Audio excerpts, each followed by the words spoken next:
What up, y'all? It's your boy Dawson from D&D TV. Thanks for rating, commenting, and subscribing. Everybody who's donated and those of y'all who will, I appreciate it. Remember, the donation link is in the description box. Also, check out my other YouTube channel, Dawson Speaks TV. Now, let's get into this topic. A Pennsylvania Pastor George Nilson Gregory, 61 years old, who is married, has been married for 35 years, has 2 adult children and grandchildren, was caught by cops in the backseat of a car with another man who was completely naked, bound with nylon rope in the front seat.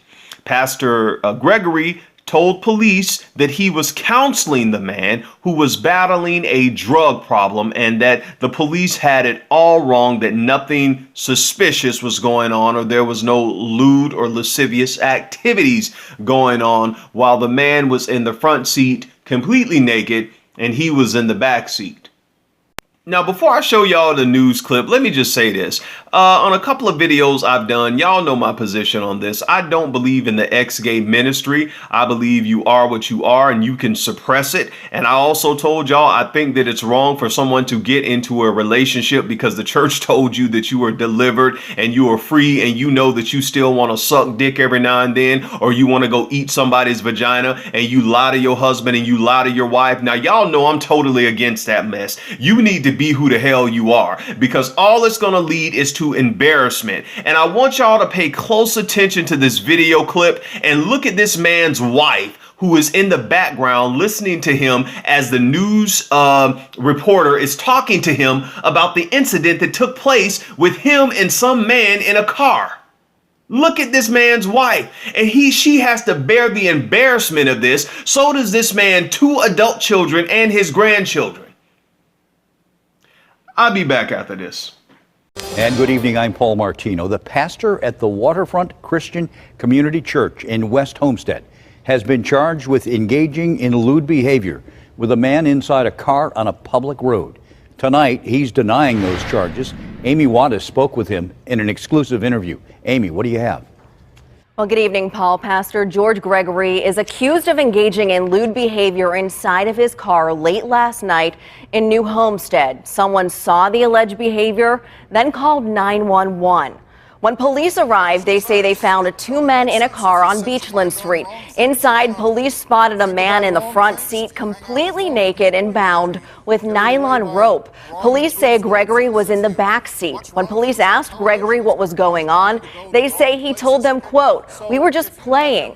The man in the front passenger seat told police the behavior going on inside of the car was consensual. Police questioned Gregory some more. They say he stated, quote, "They meet up from time to time to play with each other."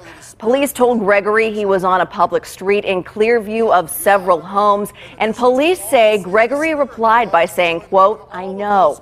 We went to Gregory's home and he says the police have it all wrong. Were you in the car with someone else? I was counseling a young man with a drug problem, okay? And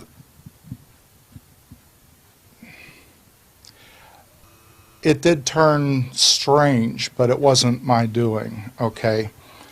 And I was adamant that I'm not participating in that way, okay? And so that's when the police pulled up and they assumed things, but I'm standing by my story. It's not true. But I will deny on a stack of Bibles with God as my witness that I did nothing. The fire chief with West Homestead Volunteer Fire Department says the church has been renting space at the fire hall for about 5 years. No one from the congregation is a member of the fire department. They're strictly renters. You know, we see them on Sundays if we have a fire or call at the time. They come and go. They're on their own side of the fence, so to speak. Church services are held every Sunday at 10 in the morning. When I asked Gregory if he's going to talk to the members of his church, he said, "Yeah, I'm going to talk to them tomorrow for sure." Gregory and that other man have been charged with indecent exposure and open lewdness. Gregory was issued a summons. He says he hasn't received that yet. Paul? All right, y'all, let's go in. Now, I've stated on other videos that there are a lot of people in leadership who have narcissistic personality disorder. And this man right here, this pastor, is a fine example of someone that has a narcissistic personality disorder. For you to know exactly, what took place in that car, and the police know, and your wife knows, and now your church will know, and for you to get in front of the news reporter and say, nothing happened, it was innocent, we just get together sometimes and play, as you stated, that is just sick to me. That is sick. And this is one of the reasons why I don't deal with a lot of people who say they're called to be leaders or church anymore. It's almost like I just start, when people start talking that mess, I just go the other way, because I'm like, what's behind that? Because people, you have some killers who will use Jesus in the church, and I'm religious. But what's behind that? And I think that's why I'm always telling people to have the spirit of discernment, to look behind people who have their, they have, their words are almost like, oh, so sweet, and they're calm, and it's tantalizing. You got to look beyond that. There are some sick people who get up in pulpits. There are some sick people who go from door to door who, oh, brother and sister, I love you, or let me take you out to eat, or let me take care of you and your kids. You better look behind all that mess, because this was sick. For this man to have 2 adult kids, a wife of 35 years, and grandchildren, to be caught in a residential area around people's houses in a car with a naked man bound with nylon rope, and for him to say, oh, what the police thought happened didn't happen, they assumed. Dude, come on, bruh. Come on, man. And when I was reading the article, how this pastor and this naked man got caught is that they were outside of someone's house, and this man had looked outside of his younger daughter's window, and he saw this suspicious car parked there, and then he saw a naked man get out of the car and go in the front seat, and then he called the police. And he's telling the police, look, this is outside of my younger daughter's window. This naked man is getting out of a car. I need y'all to come right now. And the police did, and that's how this pastor and that other man got arrested. And he's saying he doesn't know what happened. The police assume something. This is sick. Y'all be careful who y'all sit up under and y'all listen to, and y'all let lay hands on you, and you invite them into your life, because some people, you think the devil came to steal, to kill, and destroy. No, some people came to do that. And some of them are sitting right beside you in churches. Some of them are sitting right beside you in mosques and synagogues and centers. And you have to be wise enough to know that just because people put Jesus, God, or God bless you on the end of everything does not mean that they have you or your family's best interest in mind. Now, in conclusion, the only person I feel sympathy for in this whole situation is the pastor's wife. And I feel sorry for her, because her, like many other women and some men who have to deal with people who have these titles as prophets and evangelists and apostle and bishop, and then they end up in a scandal. They end up having to deal with the embarrassment along with their children. Let's not forget the children, these adults or teenage children that y'all have who have to deal with the embarrassment because mama cheated or daddy cheated, or because they were hiding their same sexual desires and they went out and did that even though they were married. Your whole family and the church, they have to deal with that embarrassment. And that's why I always tell y'all got to make sure that y'all really vet people before y'all marry them. And some of y'all get into marriages knowing what people are, and you accept that.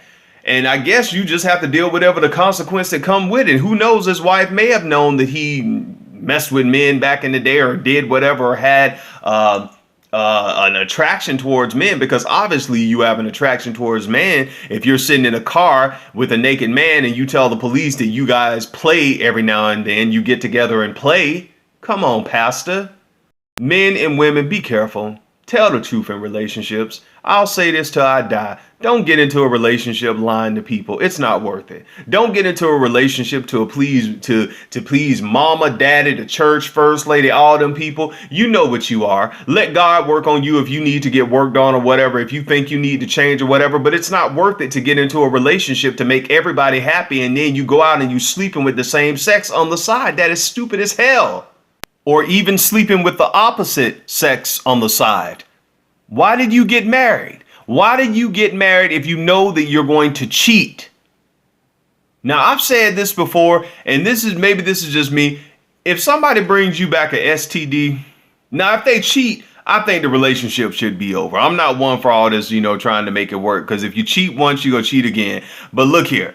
If somebody brings you back a STD, that should be the last time you ever see that person in your life. I'm serious. I don't care what nobody's saying. The scripture, you can tell me. I'm serious. And I'm not going to read no scripture to nobody. If somebody brought you back a STD, come on now. That is just careless.